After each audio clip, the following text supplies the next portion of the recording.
Mirëmbrëma të gjithëve shikues të nderuar, do të jemi bashkë gjatë minutave në vazhdim të këtij edicioni informativ, ju njoh fillimisht me titujt kryesor të lajmeve.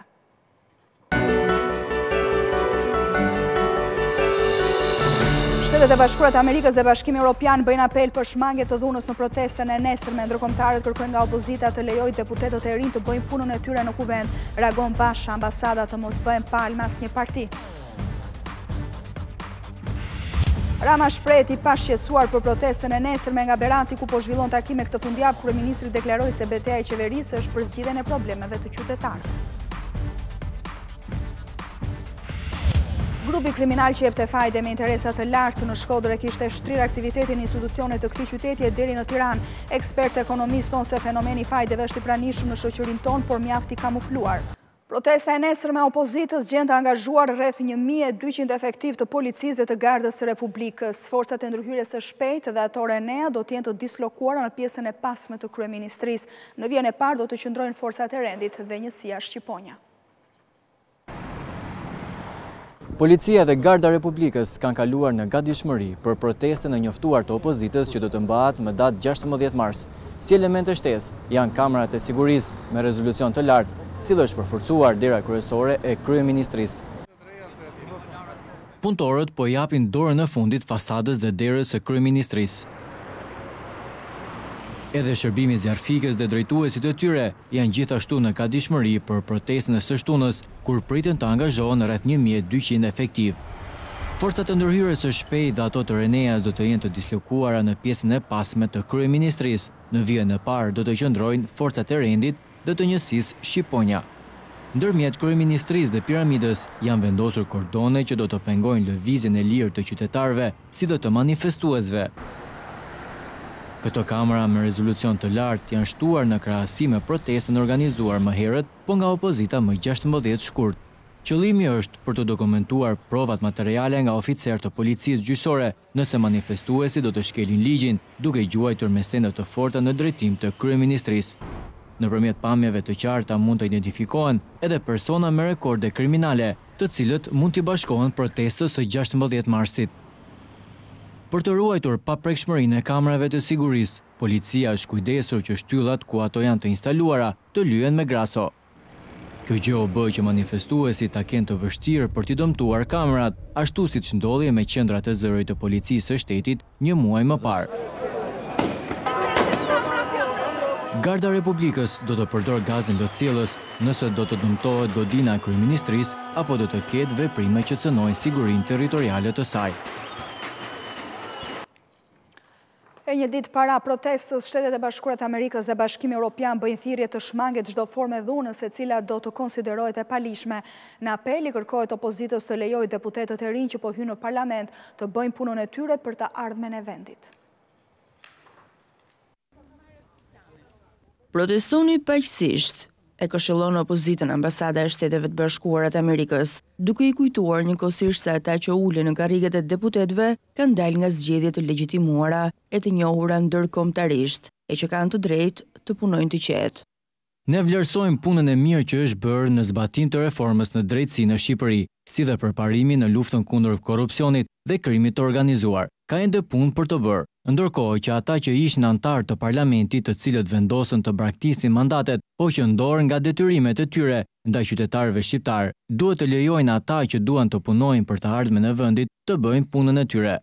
Mbështetje ndaj atyre që janë përfshirë në procesin demokratik në parlament, në mënyrë që Shqipëria të vazhdojë të ecë përpara drejt antarësimit në Bashkimin Evropian, e shpreh edhe delegacioni i Bashkimit Evropian në Shqipëri.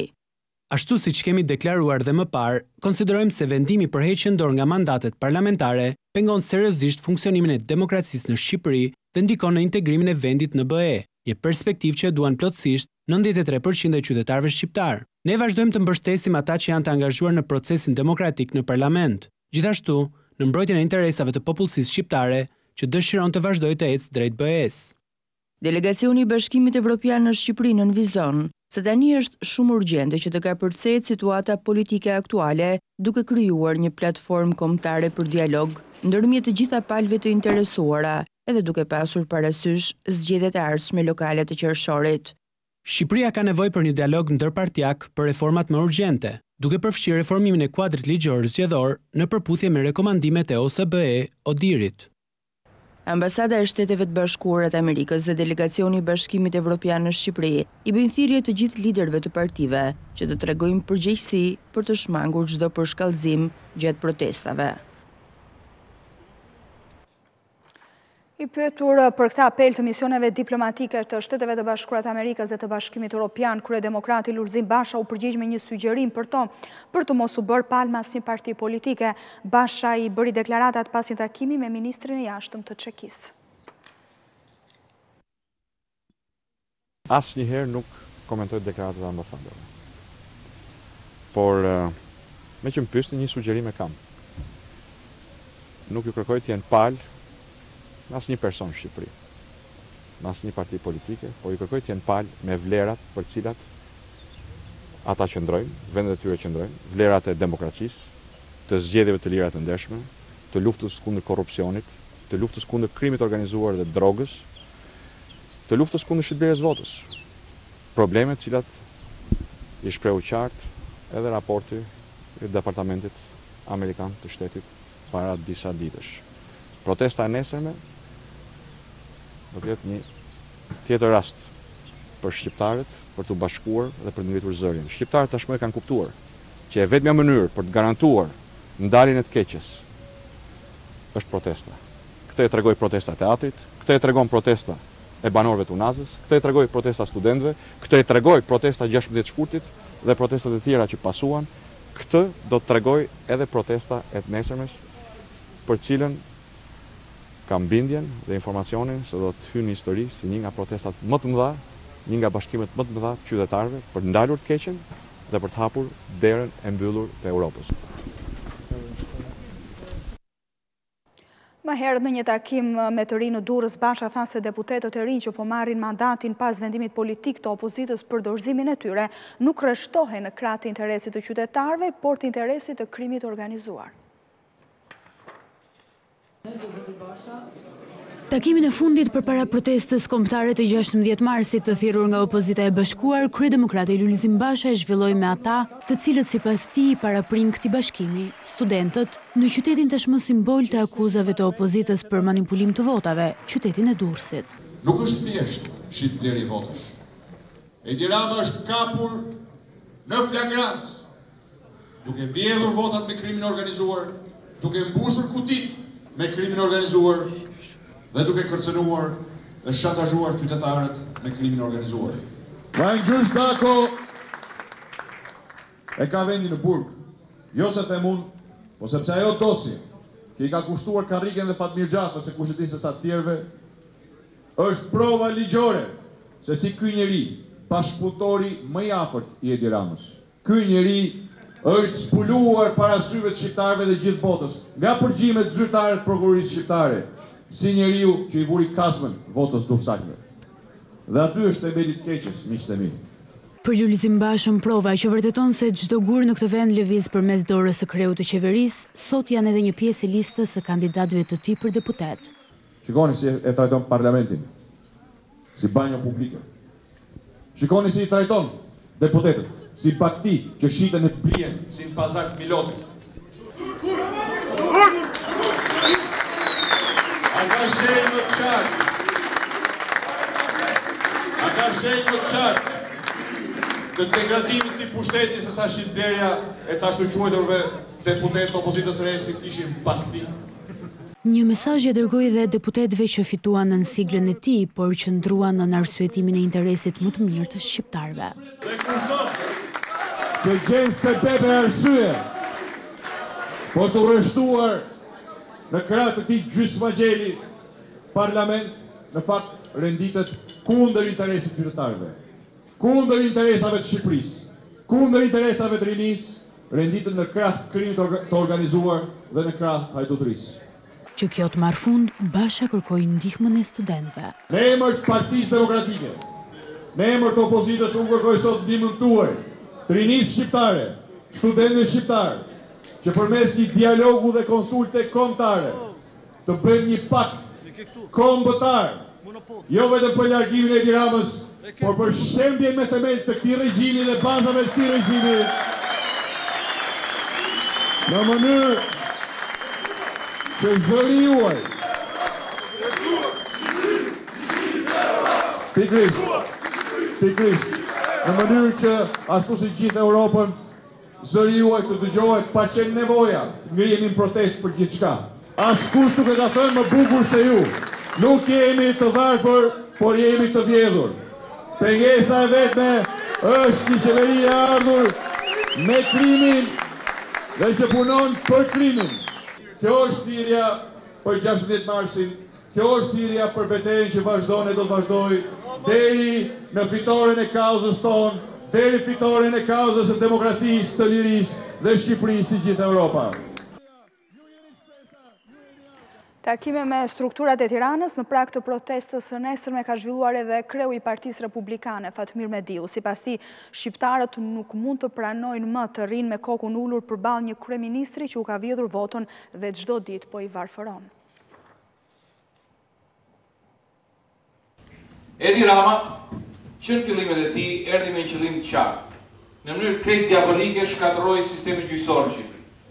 E shkatërroi në mënyrë qëllimshme sepse donte t'i krijonte imunitet vetes tij, qeverisë tij, klanëve të krimit dhe të korrupsionit. Sot kemi 2 vjet pa gjykatë kushtetuese, kemi 2 vjet pa gjykatë lartë. Sot ne kemi një pushtet gjyqësor tërësisht të rrëzuar. Pra qytetarët nuk kanë se ku të garantojnë të drejtat e tyre kushtetuese, liritë e drejtat, interesat e tyre, çështjet e pronës e kështu me radhë. E dyta kemi të bëjmë me parlament. Edi Rama me grupet kriminale, me kartelet e drogës, jo vetëm dhunoi zgjedhjet, por bleu mënyrë masive vota. Dhe kjo nuk duhet i referoni çka do Basha, Fatmir Mediu apo opozita. Por çka thonë institucionet ndërkombëtare. Atë që ka thënë OSB Odiri, si arbitri i zgjedhjeve, vlerë masive të votave, intimidimin e votuesve, dhe për të vazhduar mëtej me raportet ndërkombëtare deri tek i fundit i Departamentit Amerikan të Shtetit. Dhe në momentin kur qeveria ignoron vullnetin e qytetarëve, nuk i lejon ata të zgjedhin, atëherë kjo qeveri është vendosur kundër interesave të qytetarëve. Prandaj ne nuk mund mjaftohemi vetëm me faktin që duhet jap dorëheqjen e Tiranës, por duhet parashikojmë dhe çfarë duam ndërtojmë. Ne duhet prishim këtë sistem i cili është kalbëzuar dhe i ka dhënë pushtet më shumë politikanëve, qeveritarëve sa që ka dhënë njerëzve. Duhet të ngrihemi. Duhet të ngrihemi me forcën tonë si njerëz të cilët besojnë tek ardhmja.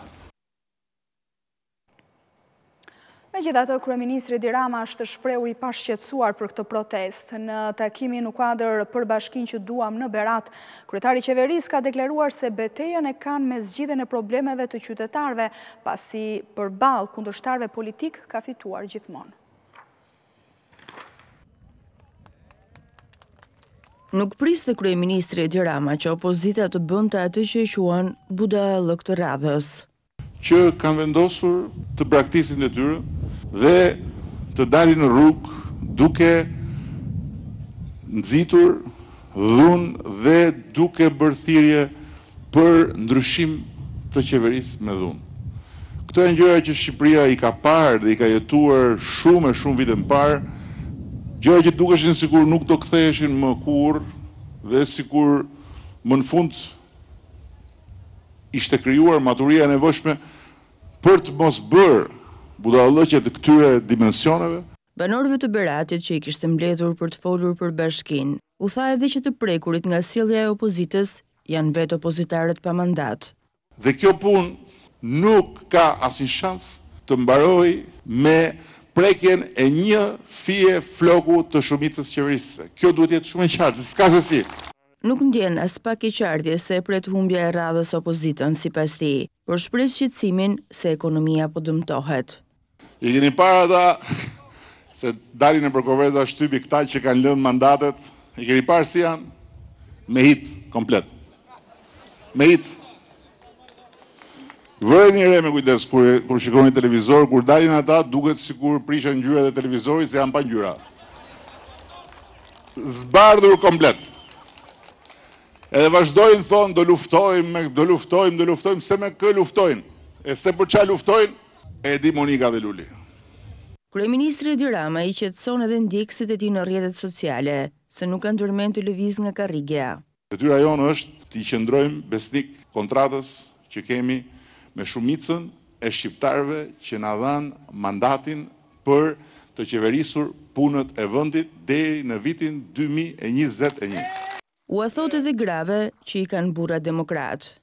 Unë u them të gjitha grave që i kanë burra demokrat, mbajni nga xhaketa, mos i lini të shkojnë mbas Berihajt, se sebeb duan që të marrin rrugën të ikin në Tiranë, se rrinë që rrinë kave, thonë hajtë po darim një randet, shohim që do bëhet, s'ka që bëhet fare atje, po mbajni burrat tu, edhe kur vjen puna mes burrave, burrat socialistë edhe i bëjnë në i punë. Burrat demokrat, vetëm për punë nuk i ka. Vetëm për punë nuk i ka. Fitoria e pret Partinë Socialiste në zgjedhjet vendore, të garantuar e kanë edhe në Berat kreu i qeverisë. Dhe mbani mend çfarë po ju them. Do dorëzojnë bashkinë e Beratit, do dorëzojnë bashkinë e Kuçovës, do dorëzojnë bashkinë e Skraparit. Të treja. Këtë garanci përfitore, kryeministri Edi Rama e vazhdon te kundërshtarët e tij politik, sipas të cilit janë të dobët. Jo, po ne nuk hym në zgjedhje. Unë them që do hyn. Po nuk hyn. Ç'është problem ka? Ne i kemi ndarë gjërat. Luli me Monikën, Monika me Lulin, ne me njerëzit, njerëzit me ne.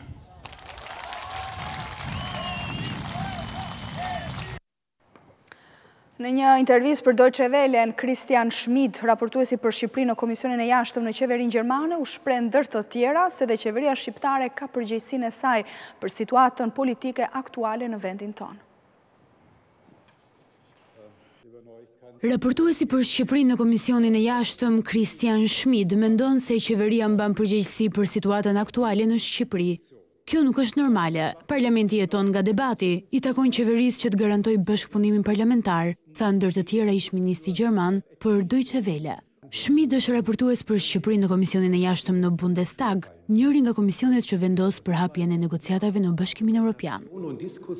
Schmid tha se së shpejti planifikon të vizitoj vetë Shqipërinë për të informuar për situatën dhe sidomos për të parë përfshirjen e opozitës në procedurat parlamentare. Vendimi i Gjermanisë për hapjen e negociatave do të varet nga progres raporti i Komisionit të Bashkimit Evropian që do të publikohet në datën 29 maj. Por, për të dhënë miratimin përfundimtar në Këshillin e BE-s më 19 qershor, Gjermanisë do t'i duhet që të marrë aprovimin e Bundestagut.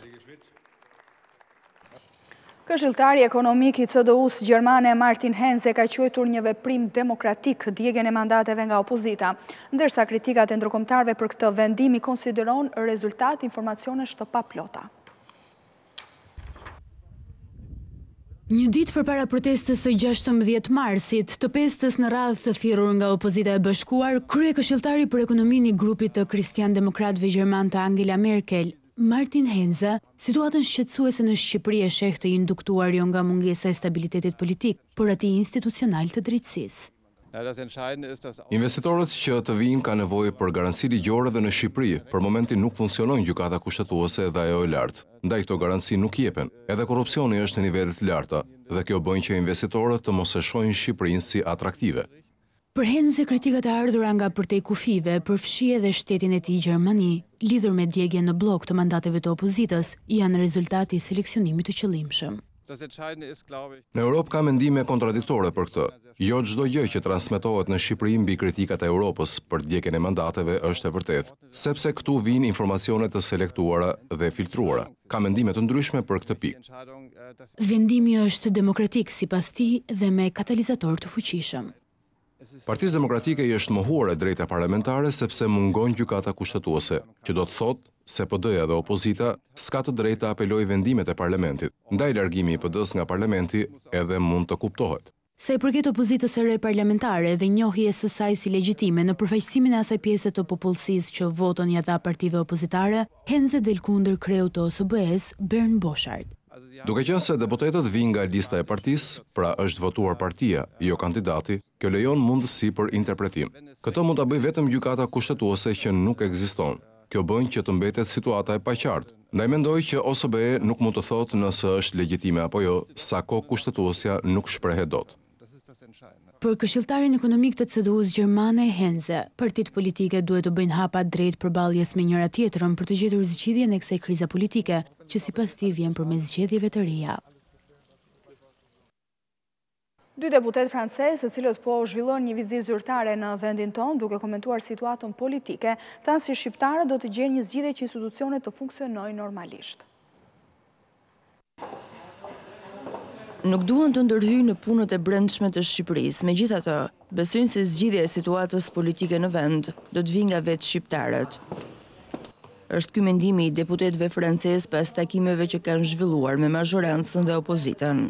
Nous avons l'occasion de comprendre les positions des deux parties. Ne kuptojmë qëndrimin e secilës parti. Për momentin nuk duam të ndërhyjmë në debatin e brendshëm shqiptar, por unë mendoj që për të patur sa më shumë sinqeritet në vendimarrje këtu në Shqipëri, duhet edhe një konsensus nga ana e publikut. Duhet të kemi një lloj sqarimi se si Shqipëria i trajton marrëdhëniet me vendet fqinj. Ne duam të kemi parasysh edhe përpjekjet që bën qeveria shqiptare, sidomos për reformën në drejtësi, që është ekzemplare. Kemi nevojë për institucione që funksionojnë. Unë besoj se shqiptarët do të gjejnë zgjidhje për këtë.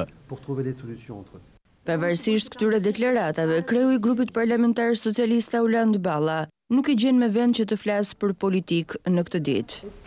Më lini që të përcjell miq francez se kemi ditë dhe kohë për të shprehur për këtë çështje së bashku. Dy deputetët francezë i përkasin grupit parlamentar të La République En Marche në Komisionin Parlamentar të Punëve të Jashtme të Asamblesë Kombëtare Franceze janë takuar së fundi me kryetarin e grupit parlamentar të Partisë Socialiste, Auland Balla, dhe me deputeten Blerina Gjylameti, nga të cilët morën konfirmimin e bashkëpunimit në shumë fusha.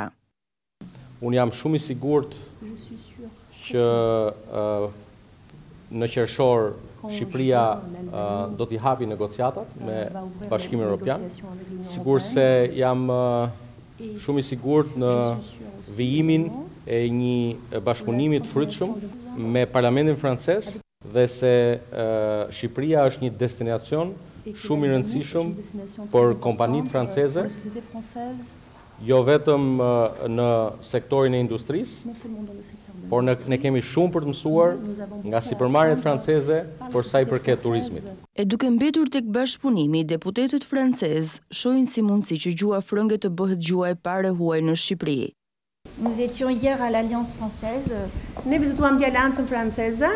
Et j'étais vraiment très impressionnée par la qualité des enseignements. Et c'est de bon augure pour que le français devienne première langue en Albanie. Në fakt do donë është një augur i mirë që pikërisht frëngjisha ishte gjuhë e parë huaj e mësuar në Shqipëri.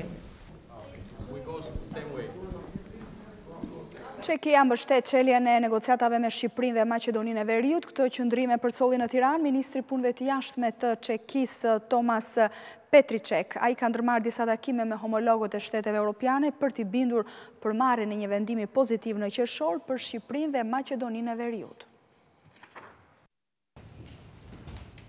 Për qeverinë çeke, Shqipëria i ka përmbushur detyrat e shtëpisë.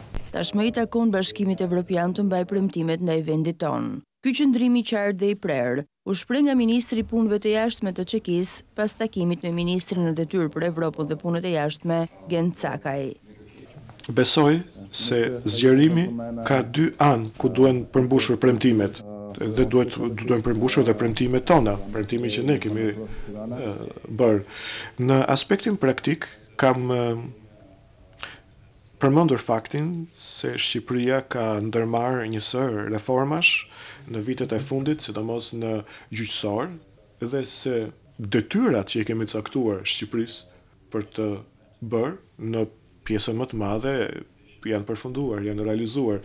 Prandaj dhe parakushti për çeljen e negociatave është përmbushur. Do të shkoj, në Francë në muajin prill dhe do të diskutoj procesin e zgjerimit dhe me partnerin francez. E kam për synim që të krijoj një atmosferë pozitive për mbledhjen e qershorit të Këshillit, në mënyrë që të merret një vendim pozitiv për çeljen e negociatave. Më shumë do të bëjë Shqipëria në këtë drejtim, siguroi ministri në detyrë Gen Cakaj gjatë konferencës së përbashkët për shtyp. Kohëve të fundit është bërë mbase tipiket folet për lodhjen nga zgjerimi, por kjo lodhje nga zgjerimi e Bashkimit Evropian asesi nuk manifestohet në lodhje të popullit të Shqipërisë, të institucionet të Shqipërisë për të vazhduar tutje reformat e tyre. Për neve është kaqëmërisht e rëndësishme që të vazhdojmë agjendën pozitive të reformave dhe të mbesim shpresë plot që vendet anëtare të Bashkimit Evropian do t'i përgjigjen pozitivisht progresit të ndërmarrur në Shqipëri gjatë kësaj periudhe. Ministri i Punëve të Jashtme të Republikës Çeke, i cili ndodhet për një vizitë zyrtare në Shqipëri, është pritur në një takim edhe nga kryetari i Kuvendit, Gramozoruçi.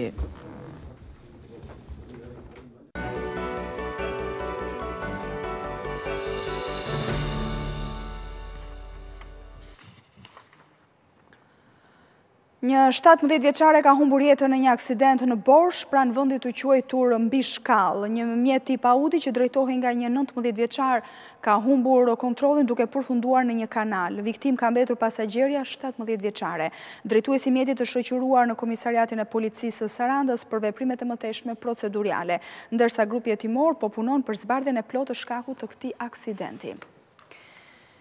Një konflikt për motive të dobta ka përfunduar me një të plagosur me armë zjarri. Ngjarja ka ndodhur rreth orës 16:30 në vendin e quajtur Ura e Çerenecit. Mësohet se Blerim Skara, pasi ka qelluar me armë zjarri Mirdash Osmanin, me të cilin po debatonte, është larguar nga vendngjarja dhe policia po punon për kapjen e tij, ndërsa i lënduari është dërguar në spitalin e Peshkopis dhe ndodhet jashtë rrezikut për jetën. Ish ministri i Brendshëm Samir Tahiri dhe Prokuroria e Krimeve të Rënda do të kenë përballjen e parë në gjykatë në datën 21 mars. Prokurorët e dosjes do të shprehen zyrtarisht para gjyqtares Miljana Muça, e cila do të vendosë për fatin e mëtejshëm të procesit ndaj ish ministrit. Në seancën paraprake do të vendoset nëse dosja e Tahirit do të shkojë për gjykim apo do të mbyllen hetimet.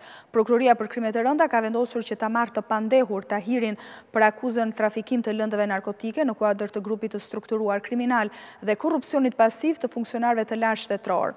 Pas gati 16 muajsh hetime, 3 prokurorët, Arenc Çela, Vladimir Mara dhe Dritan Prençi do të paraqesin para gjykatës provat që kanë për të mbrojtur këtë akuzë ndaj ish ministrit socialist Samir Tahiri.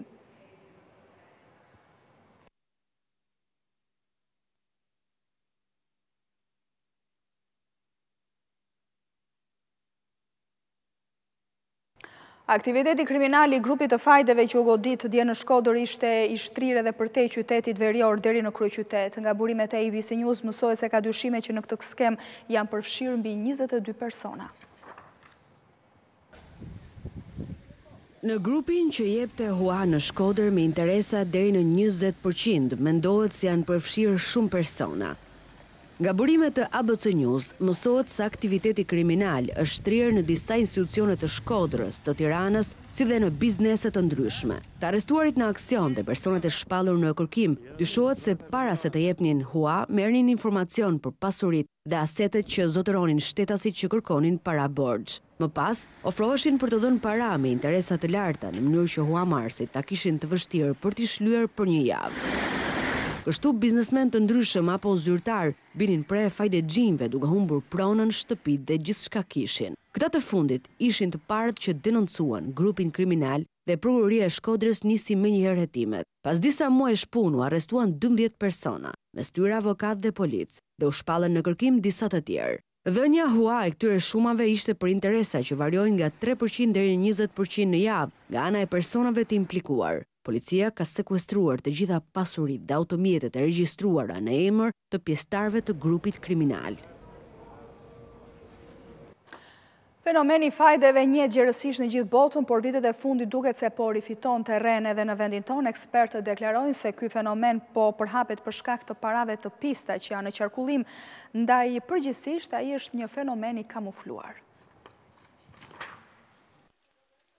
22 vite nga rënja firmave piramidale që shkaktuan trazirat e 97-s dhe një bilans tragjik prej mijëra personash që humben jetën, duket se fenomeni i fajdeve vijon të jetë i pranishëm në shoqërinë shqiptare. Sipas ekspertëve të ekonomisë, fenomeni ekziston dhe është shpeshherë i kamufluar. Nisur dhe nga shembulli i fundit rastit të Shkodrës, po dhe nga diskutimet tjera që bëhen, me sa duket jo vetëm në Shkodër, po dhe në zona tjera, po qytetet tjera të Shqipërisë, fenomeni i fajdeve duket sikur është i përhapur, megjithse në pamje të parë duket i kamufluar dhe nuk del aq realisht në publik për t'u vlerësuar në gjithë përmasat e tij. Ekspertët deklarojnë se ata që japin para me fajde, duke qenë se japin paranë të zezë dhe informale, shpesh bëhen edhe për pastrim parash, çka sjell pasoja negative tek individët. Kreditorët po e quajmë kësaj natyre, ata që japin para me fajde, duke mos qenë institucione normale janë në të zezë ose në informalitet dhe me shumë gjasa një pjesë e rëndësishme e këtyre parave janë para jashtë sistemit bankar, janë para jashtë formalitetit dhe besoj nisur dhe nga shumë shembuj konkret që një pjesë e tyre janë para që kanë të bëjnë me paranë e zezë, me paranë informale të lidhura me gjitha ato fenomene negative që ne i dimë. Dhe fakti që më shqetësues në këtë rast është pse një masë e madhe njerëzish, aq sa janë të gatshëm që të futen në sistemin e parave me fajze kur dihet rreziku që ato kanë. Dhe mendoj që përgjegjësia në këtë rast është e dyanshme. Dhe një pjesë e njerëzve që futen në këtë sistem ose nuk kanë njohuri minimale financiare dhe monetare se çfarë rreziqesh paraqet ky sistem, ose janë pjesë e informalitetit. Gjatë sejntes, policia goditi një grup të strukturuar kriminal në Shkodër, i cili jepte para hua me interesa deri në 20%, para origjinat e cilave po hetohet nga autoritetet.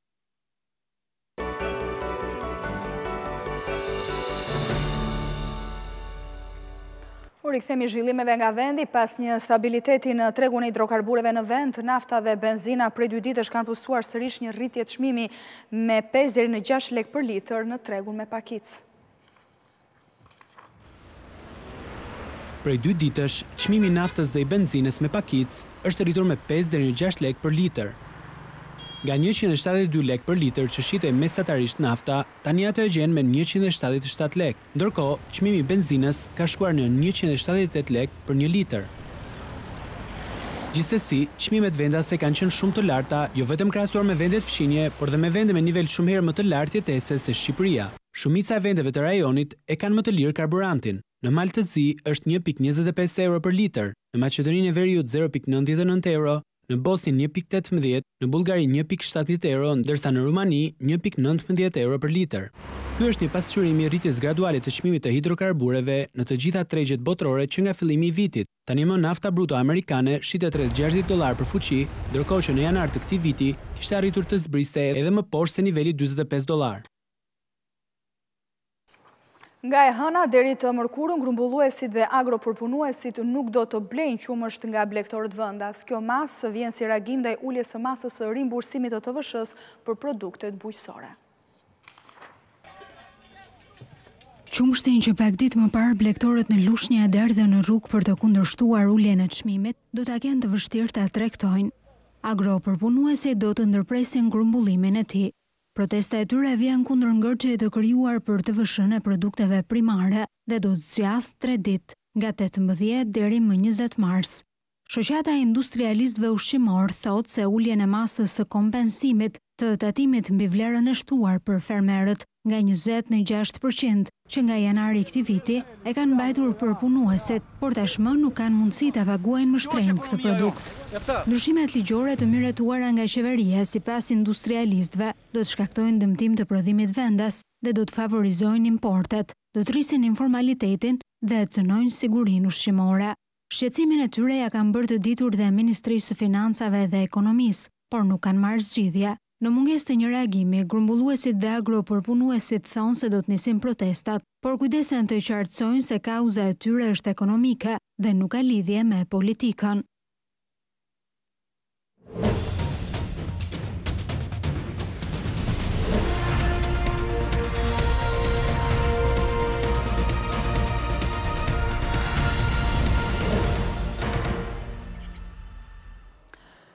Kreu i shtetit Ilir Meta gjatë vizitës së tij zyrtare në Azerbajxhan u priti një takim të veçantë nga presidenti Ilham Aliyev. Përveç bashkëpunimit në fushën e gazefikimit dhe të turizmit, Meta i kërkoi homologut të tij dhe heqjen e vizave për qytetarët shqiptar.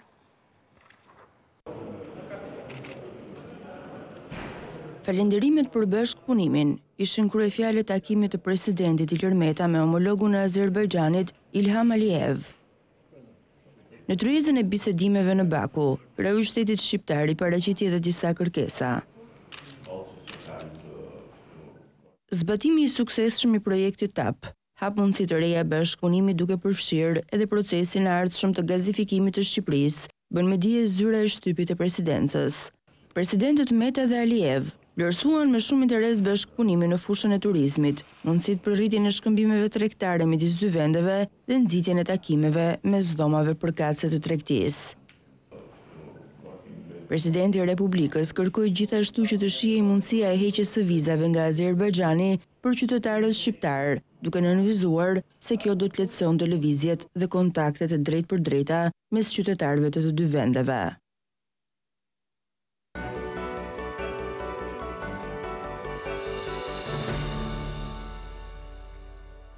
Opozita kosovare ka akuzuar mazhorancën se ka shkelur kushtetutën në hartimin e ligjit për dialogun me Serbinë.